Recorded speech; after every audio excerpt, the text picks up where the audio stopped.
महायोगी पायलट बाबा जी अपने प्रवचनों में अपने शिष्यों से अक्सर यह बात करते हैं कि अपने स्व से जुड़ो और सजग रहो, कॉन्शियस रहो। ये कॉन्शियस है क्या?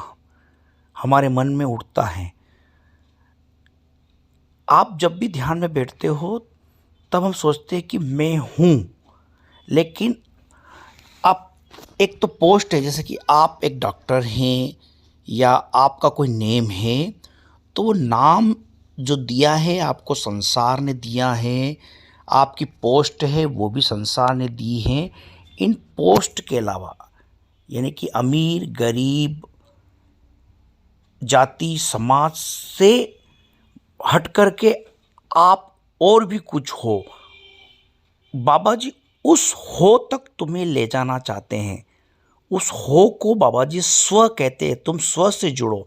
बाबा जी ने एक प्रवचन में सुन रहा था, उसमें बताया कि तुम दोस्तों के साथ रहो, तुम परिवार के साथ रहो, पत्नी के साथ रहो, लेकिन तुम ये सोचो कि मेरा शरीर इनके साथ है, मेरा शरीर इनके साथ है, लेकिन मेरा अस्तित्व अलग है। मेरा अस्तित्व अलग है। और उस अस्तित्व का पता तुम तब लगा पाओगे जब तुम जागे रहोगे। अब जागने से तात्पर्य यह है कि हम 90% हमारा जीवन या तो भूतकाल के बारे में सोचने में लगता है या भविष्य काल के बारे में सोचने में लगता है। हमारा मन हमें वर्तमान में नहीं रहने देता। और कॉन्शियसनेस में रहना है, सजग रहना है। सजग हम तभी रह पाएंगे जब हम वर्तमान में रहेंगे। यदि हमने भूमध्य पर ध्यान को लगाया है तो आप भूमध्य पर ही रहो। लेकिन जो हमारे मन की प्रकृति है, बाबा जी कहते हैं कि तुम्हारे मन की प्रकृति है, वो तो रहेगी। वो तुम्हें या तो भूतकाल में ले जाएगी, भूतकाल के विचारों में ले जाएगी कि मैंने बहुत अच्छा भोजन किया था, मैंने बचपन में यहाँ पर बहुत अच्छे खेल खेले हैं। या वो भविष्य में ले जाएगी कि मैं ये कार खरीदूंगा, मैं वहाँ की यात्रा करूँगा। या तो गागी में ले जाता है मन आपका, या थाथी में ले जाता है। तब आपको मन पर क्रोध नहीं करना है। बाबा जी का कहने का तात्पर्य यह है कि आप उसको प्रेम पूर्वक वापस वर्तमान में लाओ। और वर्तमान में आपने उसे कहाँ लगाया है कि भूमध्य पर जो कुछ घट रहा है उसके प्रति सजग रहो। एक और बात ध्यान में, बाबा जी बताते हैं कि कुछ भी देखने का प्रयास मत करो, केवल जो घट रहा है उसके प्रति सजग रहो।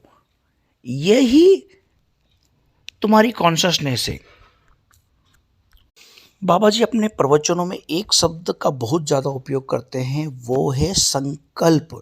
यदि हम संकल्प लेकर के बैठेंगे, यदि आप भूमध्य पर ध्यान को लगाने की कोशिश कर रहे हो, यानी कि वहाँ सजगता को बनाए रखने की कोशिश कर रहे हो, तब हमें संकल्प लेना होगा कि मैं 1 घंटे के लिए बैठूंगा या 2 घंटे के लिए बैठूंगा। और जब एक बार आपने संकल्प ले लिया, तब उस संकल्प को आपको पूरा करना है।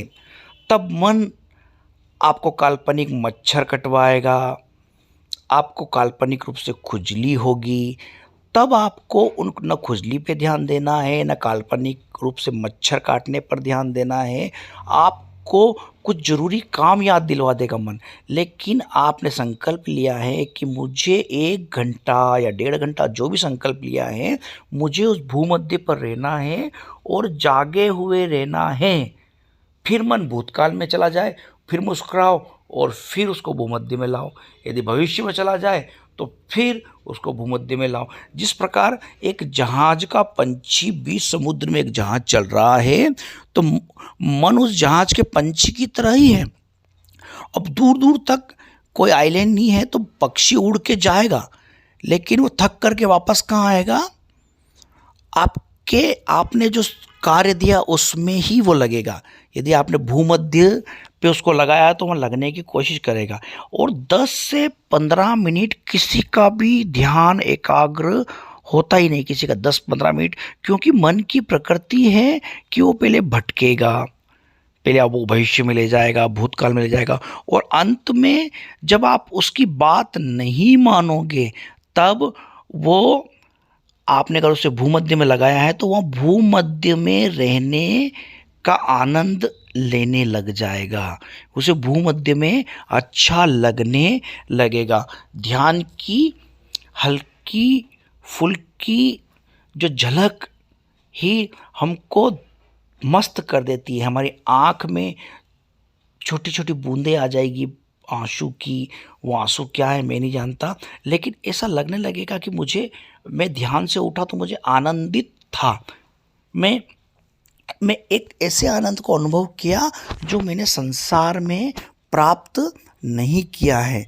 वो केवल सजगता से ही मिलेगा, कॉन्शसनेस से ही मिलेगा। अतः आप एक संकल्प लीजिए 1 घंटे का, और भूमध्य पर ध्यान को लगाइए, यानी कि कॉन्शसनेस को आपकी सजगता को वहाँ ले जाइए, केवल कॉन्शसनेस को ले जाइए, ध्यान लगाना नहीं है, आपकी कॉन्शसनेस को बनाए रखना है।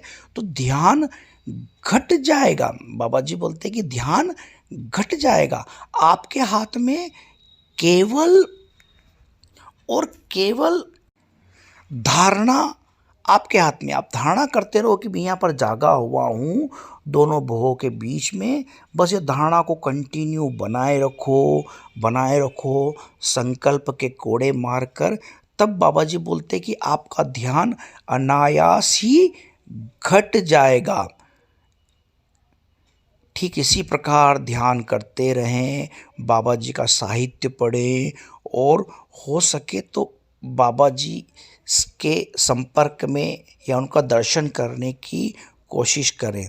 लेकिन बाबा जी कहते हैं कि मुझसे बहुत दूर जो भक्त हैं उस पर भी मेरी उतनी ही कृपा है जो मेरे रूम में रहता उसके बराबर।